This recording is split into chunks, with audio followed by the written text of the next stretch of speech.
story begins with Arthur Poppington, an awkward yet well-meaning man who lives a quiet, unremarkable life by day. But once the sun sets, he transforms into Defendor, a Temu-styled superhero on a personal mission to fight evil and smash some hoes on the side. But now, he finds himself in a mandatory psychological evaluation with Dr. Ellen Park, following his violent assault on a man named Mr. Dubrovkowitz. Arthur, believing he's being tested for something heroic, is slow to grasp that he's actually being assessed for his mental stability. When Dr. Ellen presses him on the incident, asking why he attacked the man, Arthur is evasive at first, claiming the details are classified. Eventually, he agrees to tell his story, starting from the days when he roamed the city, dressed like a wannabe vigilante, hunting down wrongdoers. During one of his nightly missions, he came across a corrupt cop, Chuck Dooney, harassing a young woman named Katerina Dubrovkowitz. Apparently, Katerina was the estranged daughter of Mr. Dubrovkowitz. Having run away from home due to a strained relationship with her father, she turned to the streets to make ends meet, even if it meant getting involved in stuff I can't say. For years, Arthur had been on a relentless quest to find a shadowy figure he called Captain Industry. I want Captain Industry.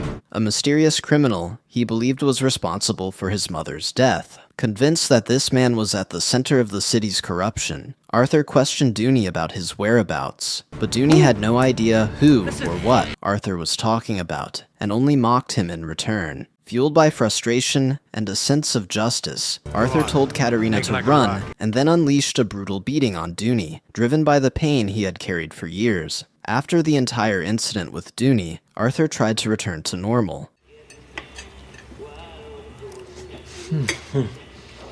He stopped by a shop to grab something to eat before heading to his regular job. But just as he was sitting there minding his business, a police officer walked into the restaurant. Moments later, the officer received a radio call that Arthur was wanted for assaulting a fellow cop, Chuck Dooney. The officer quietly signaled for backup. Within minutes, more cops showed up and surrounded Arthur. He barely had time to react before he was placed under arrest, right there in the diner. That night, Arthur sat with Captain Roger Fairbanks in the interrogation room. My grandfather fought in the trenches in the Great War.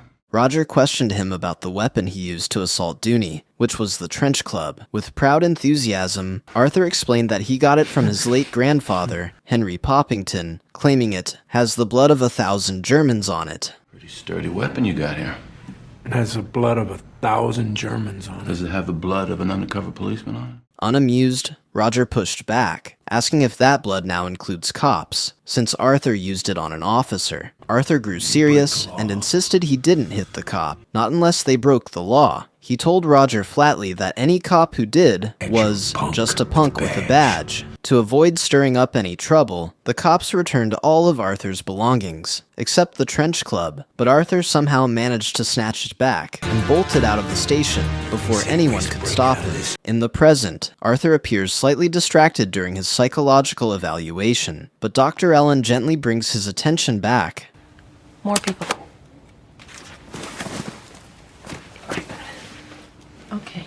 Assuring him that whatever he says is strictly for the judge's ears. Reassured, Arthur settles down and continues his story. Back then, he spotted Dooney and his crew harassing a young boy. He confronted them, telling them to pick on someone their own size. Dooney sneered, recognizing him as the who had attacked him earlier. Surrounded by his henchmen, Dooney mocked Arthur, saying he should have paid more to afford a better ghostwriter for his delusional superhero fantasy. But Arthur didn't back down, even though he was outnumbered. Without hesitation, he hurled his jar of wasps straight at Dooney, then took off running for his life. Unfortunately, just as Arthur was about to climb into his truck, Why don't I go first?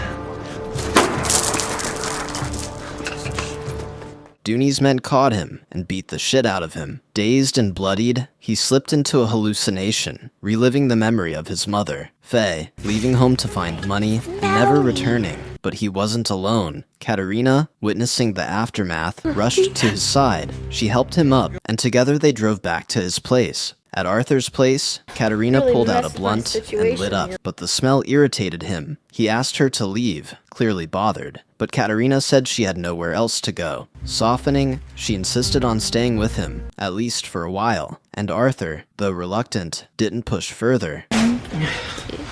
Yeah. Well, meal ticket's a little tough right now. As soon as he calms down, I'm gone. The next day at work, Arthur showed up battered and bruised. His friend Paul noticed immediately and asked what had happened. At first, Arthur brushed it off, claiming he just tripped, but Paul, knowing Arthur too well, kept pressing until Arthur finally admitted he got beaten for being a low-budget Batman. Concerned, Paul suggested they head to the hospital to get him checked out. Arthur, we're going to the hospital. Let's go. At the hospital, Paul's wife and their young son, Jack, showed up. They both tried to use Arthur's injuries as a teachable moment, warning Jack that fighting is wrong. But Jack threw them off when he innocently asked if it's okay to fight if you're trying to save someone. The question left both parents speechless. Mom, is it okay to fight if you're trying to save someone? While in his office, Roger received a discreet but urgent phone call. The caller warned about a potential issue with the bikers. Roger, however, remained composed, assuring them that everything was under control. He already had undercover men planted within the group, fully wired. Moments after he dropped the call, Dooney stepped into the room, casually asking about the bikers. Roger, keeping a straight face, denied knowing anything about them, brushing off the question as if it were irrelevant. The next day, Katerina questioned Arthur about the purpose behind his whole Defender persona. Arthur told her he was on a mission to find someone he called Captain Industry, a shadowy figure he believed was behind all the city's evil, from drug trafficking to human exploitation. Based on his description, Evil mastermind. He smuggles drugs.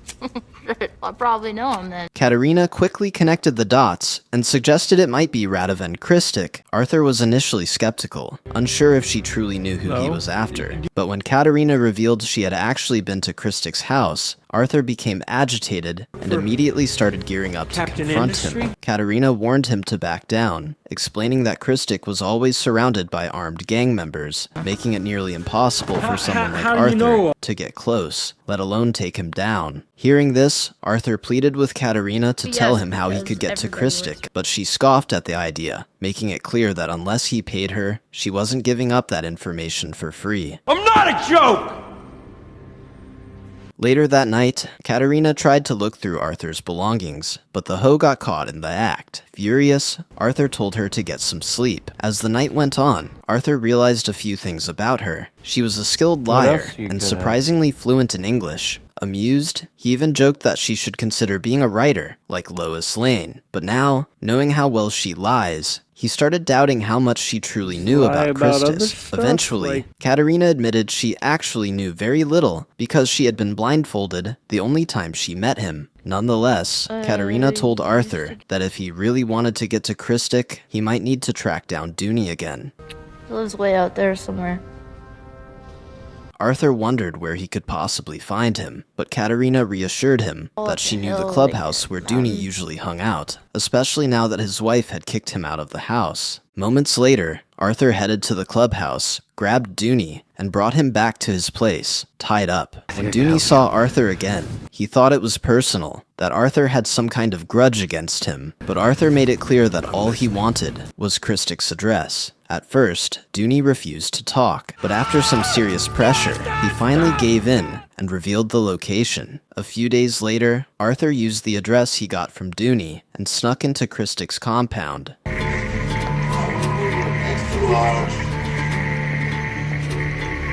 To his surprise, he spotted Kristic surrounded by a few thoughts and some of his henchmen, chatting and laughing. Staying out of sight, Arthur quickly set up a hidden camera and recorded everything. Once he had enough footage, he quietly slipped away and headed back home. When he showed the video to Katerina, she was stunned. She never thought Arthur would actually find Kristic. Afterward, Katerina offered to clean Arthur up. As she did, Arthur began to see a softer side of her and asked why she was being so kind. She replied that she's just trying to make money because money helps her forget things. Curious, Arthur asked what she was trying to forget, but she avoided the question. Instead, right? she turned it around and asked why he's always dressing and acting like a superhero.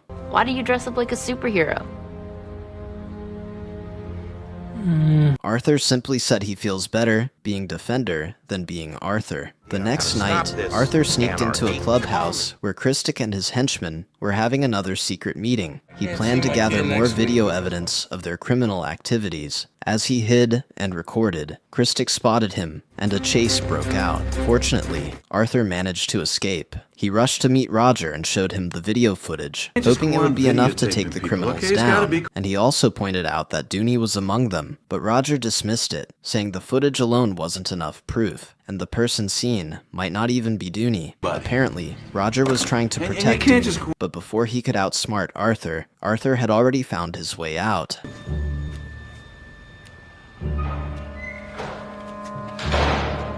When Arthur got home, he told Katerina they needed more tapes to gather stronger evidence. He gave her some money to buy a few VHS tapes, and she headed out. Shortly after, Paul ran into Katerina. Curious, he asked who the girl was, and why Arthur was living in an old, abandoned workshop. Paul suggested that Arthur move in with him instead, but Arthur refused. Still, being a good friend, Paul handed him his phone, and told Arthur to use it if he ever ran into trouble or needed help. At this point, after listening to his story, Dr. Ellen thinks Arthur is a kind person, but she still doesn't understand why he assaulted Mr. Dubrovkowitz. It's a theory of why everyone is so fond of you.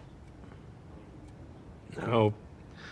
Arthur admits he did it out of anger, then continues telling his story. He Yes, rewinds to I the know. moment when Places he and up here. Katerina were on their way to get the VHS tapes, and they unexpectedly bumped into Mr. Dubrovkowitz, Katerina's father. The sight of him threw Katerina off completely. father? Her mood shifted instantly, and without a word, she turned around and walked away. Arthur gently Yeah, what reminded about her the about the VHS VHS tapes, but she snapped and said she's heard that from him 1,000 times. Later that evening, Katerina followed minutes through to- and brought back the tapes, but the encounter with her father How hard clearly is it still to find lingered in VHS her these mind. days? Her mood was heavy, so she lit up a joint to calm her nerves. Arthur, visibly displeased, reminded her that she had promised to quit smoking, but Katerina coldly denied ever making that promise. He snatched the joint from her hand, insisting he's only trying to help. Furious, she pushed him away and told him to leave her alone. On his way out, Arthur suddenly ran into Christic's henchman. This time, he wasn't the same guy they messed with earlier. He was ready, armed, and completely done playing nice. Without hesitation, he attacked them, taking on every single one with his weapon. He put up a fierce fight, but amid the chaos, one of them pulled a fast one on him. Still, Arthur refused to go down. Bleeding and worn, he kept fighting like a man possessed. Their leader stepped in, trying to talk him down, maybe even giving him a chance to surrender, but Arthur was too stubborn to back off. The guy beat him down and told him to give up, but Arthur just kept getting up, refusing to quit. Eventually, the leader pulled out a gun, ready to end it. Despite the pain, Arthur somehow kept his cool and tried to talk his way out. Then, just as things were about to spiral out of control, he pulled out the phone Paul had given him. He stayed calm, almost taunting them, daring them to do their worst. But at the same time, he quietly dialed Paul, making sure the call connected right as the guy raised his gun. It was a subtle signal, just enough to let Paul know something had gone wrong. And in that exact moment, the guy raised the gun and fired.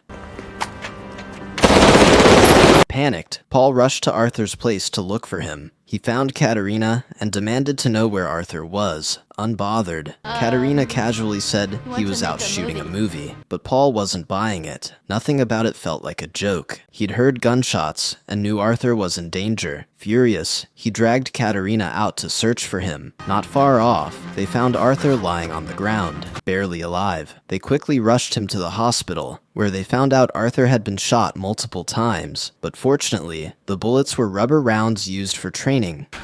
He's gonna be okay.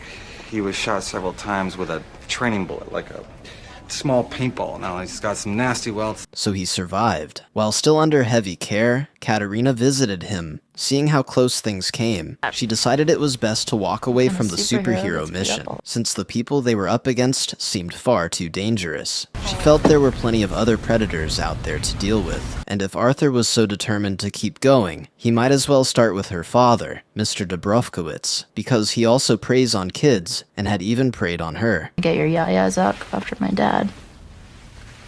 The next day, Kristic almost shat his pants when he learned that Arthur was still alive, and worse, that there had been an undercover cop embedded in his crew the entire time. Wasting no time, Kristic confronted the mole, who had been posing as one of his henchmen, and fed him bullets. Meanwhile, Dooney hunted down the rest of the informants, who had been feeding intel to the cops, and eliminated them as well. Taking out the moles wasn't enough for Kristic. Determined to finish what he started, he ordered one of his men to head to the hospital and make sure Arthur didn't live long enough to get sloppy-toppy from a hot nurse. Disguised as a doctor, the henchman slipped past security and made his way toward Arthur's room, ready to end it all. Unknown to everyone, Arthur had already snuck out of the hospital on a mission to track down Mr. Dubrovkowitz. Arthur stormed into Mr. Dubrovkowitz's shop, shoved him through the glass door, and dumped him into a garbage can outside. The assault led to Arthur's arrest,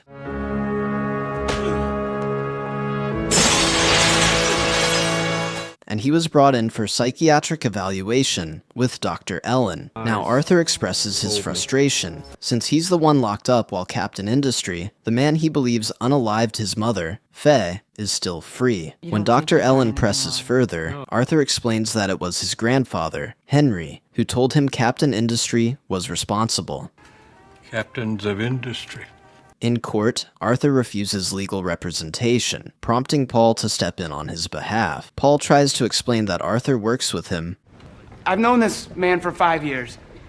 He works for me. He's a good worker, sir. He's just... But also hints that he isn't mentally stable. Taking this into account, the judge rules that Arthur be remanded for a full psychological evaluation. Soon after, news of Arthur's arrest spreads across the city. While many view his solo crusade against crime as reckless or foolish, others see him as a brave and unlikely hero who stood up for what was right. Following the evaluation, Dr. Ellen concludes that Arthur is dealing with several psychological issues, including depression, delusional megalomania, poor impulse control, and a serious lack of judgment.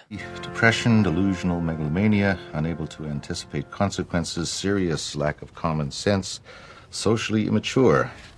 She strongly urges the judge to keep Arthur out of jail due to his mental health condition. After some back and forth, the judge agrees on the condition that Arthur must move in with Paul and completely abandon his Defender persona. Hearing that he has to give up being Defender, Arthur flares up, but Paul tries to talk sense into him, reminding him that it's the only way he can stay out of jail. A few days later, Katerina reaches out to Dooney, hoping to reconnect and return to how things used to be. Although Dooney is still bitter over what Arthur did to him, Katerina eventually manages to win him over. Meanwhile, Kristic and his crew grow increasingly paranoid, fearing that Arthur might expose them to the feds. To silence him, they resort to threats using Katerina as leverage. Arthur soon receives a chilling warning that if he talks to the authorities, Katerina dies. At Paul's place, Arthur still struggles to let go of his Defender persona.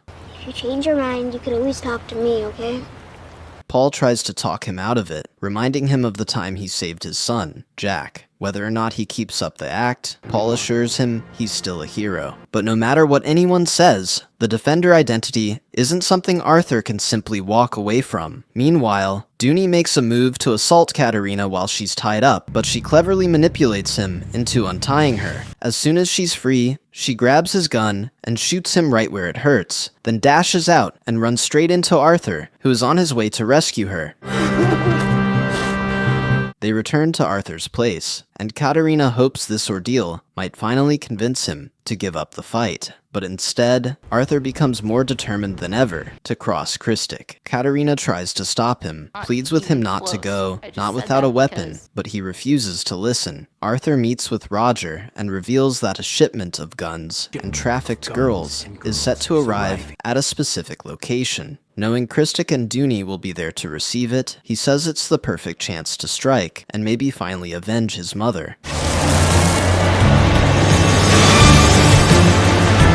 Roger tries to talk to him in his calm, persuasive way, but Arthur goes ahead to confront Christic and his men. Unfortunately, he catches a bullet before cops show up and loses his life. In the end, Dooney is sentenced, Christic is put behind bars, Katerina becomes a writer, and everyone lives happily ever after. Well, except for Arthur. The end. Thank you for sticking to the end of my video. Please do me the biggest favor by leaving a like, comment, and subscribe, and I hope to see you in the next video.